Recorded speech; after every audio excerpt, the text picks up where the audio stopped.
No, se v tej stavki sem veliko govoril že včeraj. Gotovo, da bi bila stavka, če tudi samo opozorilna celotnega javnega sektorja, precej neprijetna zadeva. Zato to grožnjo jemljem zelo resno.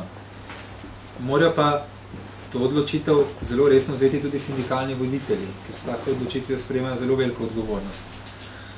Jaz obljubim z vladne strani, da se bomo potrudili najti neko kompromisno rešitev. Veste, v čem je spor. Čisto na kratko povem, v letu 2008 je zaradi odprave plačnih nesorazmerij predvidena znatna rast plač v javnem sektorju, cirka 7, nekaj več kot 7%.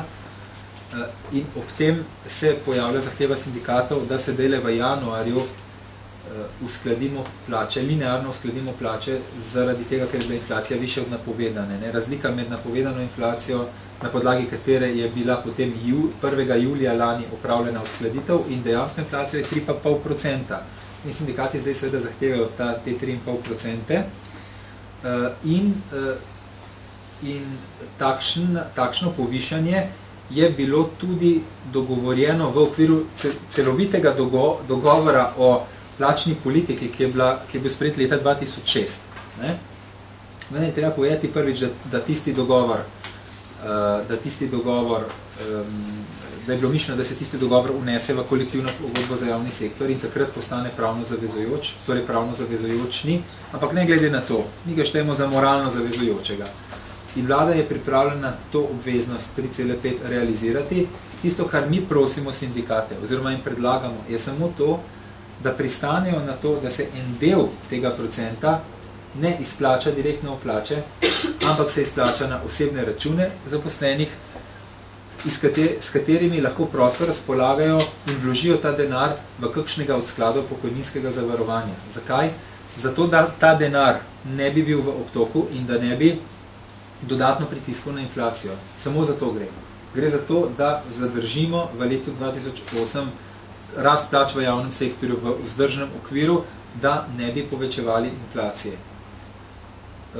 In inflacija je pa problem vseh, torej tudi zaposlenih v javnem sektorju. Najbrž nihče ne bi rad videl, da bi imeli v tej državi dvomestno inflacijo, 10 ali pa 12% inflacijo. Zato gre. To je naš predlog sindikatom, torej ne da ne izplačamo, mi smo pripravljeni izplačati, denar je zagotovljen, ampak na takšen način, ki ne bi dodatno generiral inflacije. In jaz tu prosim sindikate za razumevanje. Na vsezadnje ne gre samo za problem vlade. Inflacija je problem Slovenije, ne moj osebni problem, ali pa problem ministra za finance, ampak vseh, ki tu živimo.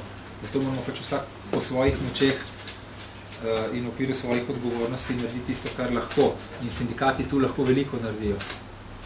Pa ne glede na to, tudi če bi dali recimo 2% v pokojninsko zavarovanje, bi še vedno bil linearni dvig 1,5, kar pomeni s tistimi že prej napovedanimi 7%, ki seveda ne bojo za vse enaki, ampak bojo usmerjeni predvsem v tiste panoge, ki so bile do zdaj podcenjene, medicinske sestre, zdravstveni tehniki, kultura in tako naprej, bo skupna rast plača v javnem sektorju leto 8,5%, kar je še vedno veliko, vendar po oceni makroekonomistov bi to še bilo vzdržno.